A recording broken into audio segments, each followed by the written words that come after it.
Good morning and welcome to SimWorld today, June 3rd, Tuesday morning, a Marsh Pod takeover of SimWorld today on this fine Tuesday morning. Plenty to get to. How about a little coaching change in Virginia? Is that what the Cavaliers need to return to relevancy? Jalen Snow's stock is rising. Is that believable? Let's start with the SWBA finals, which will begin later on Thursday of this week. Pacers, Thunder. We've talked a lot about it. We should talk a lot about it. It's the finals, baby. It's the finals. We said on Monday's show that we were going to be asking every single person the legacy impacts of this SWBA finals and whose legacy is impacted more by it. We're going to talk that. That's how we're going to start. Okay.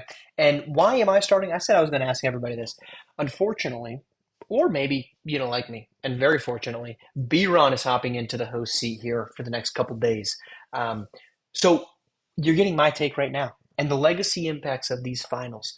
There's a lot to them. Let's start with what it would mean for SGA. An SWBA finals MVP, likely because if they win, it's because of him.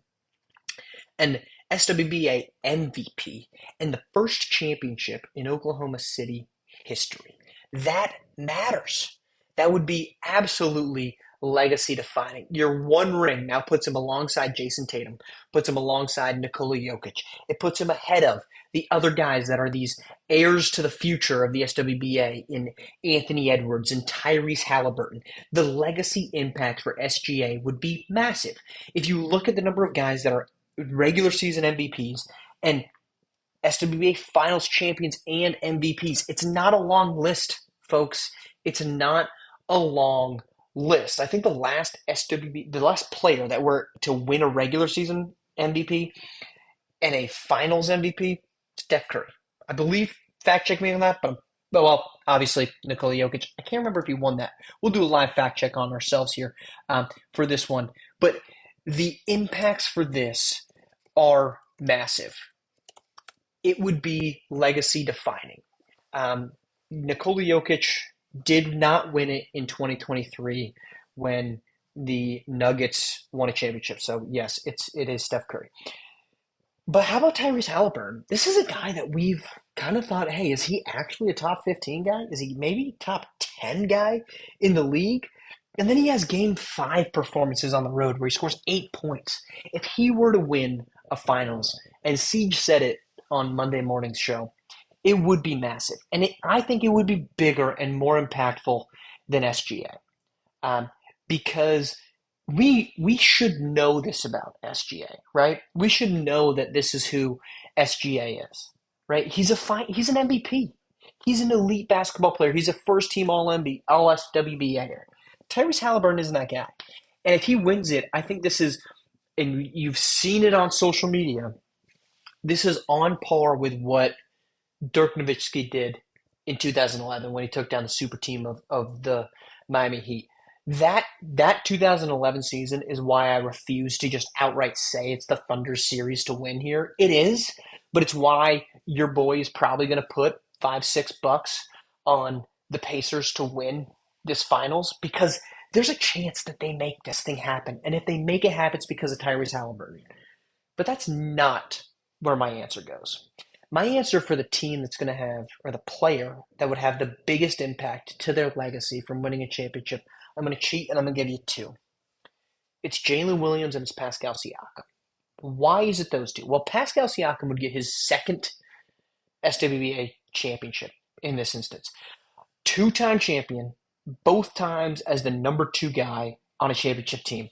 That's not insignificant. Now, does it make Pascal Siakam some elite basketball player? Maybe not, but it's not insignificant, right? Think about the guys that have won multiple championships as the number 2 guy. And the first 2 names that come to my mind, Klay Thompson and Scottie Pippen. That's pretty good company to be in if you're Pascal Siakam, a guy that I think a lot of people questioned, right? Why would the Pacers give up all these assets and then pay him max money? That was a concern of people. A championship, a second championship for Pascal Siakam would do that. And then sharing those honors is Jalen Williams. This is a guy that, as late as the conference semifinals, we wondered if Jalen Williams was really the answer at number two? Or did the Thunder, if they lost to the Nuggets, who they lost to in game one, who they lost in game six, they were going home in a tight game seven for the first quarter and a half, do they need to make a move? Jalen Williams would establish himself as not only a good number two, but if he has a good finals, which they will need from him if they are to win a championship, would establish him as one of the best number twos in the game. And and you could say the same stuff about Chet Holmgren. I personally think Jalen Williams is better than Chet Holmgren. I also think he's more reliable in a health perspective than Chet Holmgren is. The legacy that would be Jalen Williams is the number two guy on a championship winning team. That puts him in the same stratosphere, in my opinion, as a Jaylen Brown, as a Jason Tatum, right? Because we can argue who's the number one in Boston. It's kind of both of them. And who's the number two? It's kind of also both of them, right? Jaylen Brown won Eastern Conference Finals MVP. He won SWBA Finals MVP. Jason Tatum did not. Jason Tatum did not get playing time on the USA Olympic team. Jalen Williams winning a championship, regardless if he's the MVP, which I don't think he would be, right? It would be that of Shea, would absolutely change how we view these guys. And at the end of the day, that's what the legacy is, right? It's how we view these guys. A championship for Jalen Williams and or Pascal Siakam would dramatically change how we view them. A two-time champion or the number two guy on a championship-winning team, that matters. All right, let's go to what else matters. How about the draft stock of Jalen Snow? After leading the UCLA Bruins to a championship season, it appears that Jalen Snow is now, according to sources, is the front runner to be the number three pick because everybody has confirmed it's going to be Cooper Flagg at number one. It's probably going to be the Dallas Mavericks unless something Nico Harrison level chaotic happens. Cooper Flagg's going to be the number one pick. The number two pick continues to look like it's going to be Dylan Harper. And now it's looking like Jalen Snow is going to be the number three. That's a big departure from what we've seen previously, right? Maybe it's Lamarian Sherwood. Maybe it's Jamison Johnson. Maybe it's Cooper Kingy-Cross. It appears that at number three, the Philadelphia 76ers are targeting Jalen Snow. Now, is that going to be the Sixers pick? There's plenty of question marks about that, but that's the rumor. And here's what I have to say about that. I think that's a good thing. I have been very high on Jalen Snow. I know my man out there, J.K. Candell. Now, congratulations, new role with CBS Sports. Shout out, J.K. He's been very high on Jalen Snow. I know some of our counterparts, one Big Bob, has not been as high. I don't believe Rick Blaze, as I shout out my friends and cross media, has been as high as Jalen Snow, or as high as I have been, as J.K. has been. And hey, maybe this is the wrong ship to jump in with J.K. Kidding aside, Jalen Snow is a baller.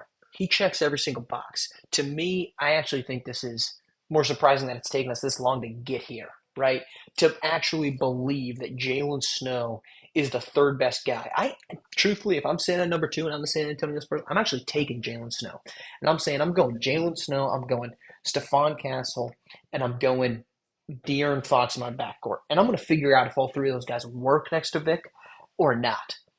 But Jalen Snow is the number three guy. To me, makes infinite sense because he checks every box. He's a bigger wing. He can score from all three levels. He can get to the paint. He can facilitate for others. He's a actually trying defender. And as I project him out in my personal, I am not pretending to be an expert on this.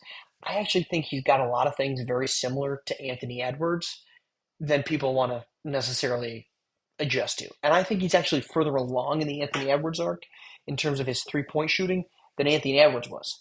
So Jalen Snow at number three, to me, I think it's a no-brainer. And I think we're starting to see, and scouts have confirmed it, that a 1-2-3 of Cooper Flagg, Dylan Harper, Jalen Snow, all but confirmed. That can change. A lot of things are going to happen. Maybe the Sixers move the pick. Maybe the Sixers think we need a backup option at the center position behind Joel Embiid, and we want to take Jamison Johnson. We want to take Lamarian Sherwood. That could happen.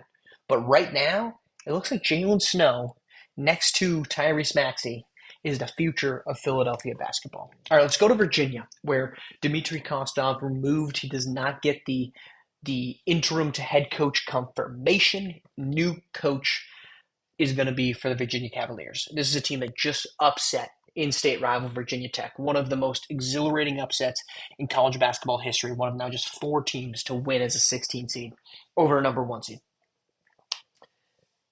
This is what feels like a sleeping giant of an organization, a sleeping giant of a program. The Virginia Cavaliers are really freaking good, and it's a program that's carried a lot of history, right? And it's a program that over the last 2 seasons has just simply not lived up to the expectations or the hopes or the beliefs that I think they themselves thought they should be reaching.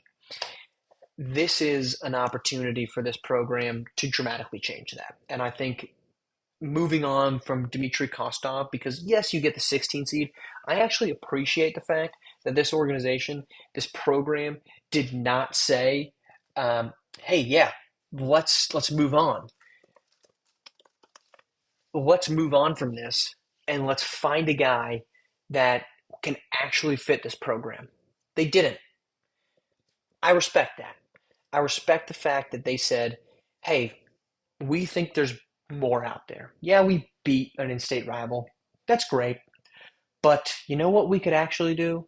We could move on from this guy. We could find a guy that we think actually makes sense for us in the long term. We're not going jerk reaction, knee-jerk reaction, gut punch. We're saying let's build long term." I'm not saying that Dmitry Kostov wasn't that, but I do think there's better options out there in college basketball and in other levels of college basketball, whether that's an assistant or that's somebody taken from the prep levels. I do think there's a chance for this program to be a heck of a lot better because they have so much talent, they have so much history that they should be. That is SimWorld today here on SimWorld TV. B-Ron, I pass the baton to you for the rest of the week here on SimWorld TV, the only place you can see the game, be the game.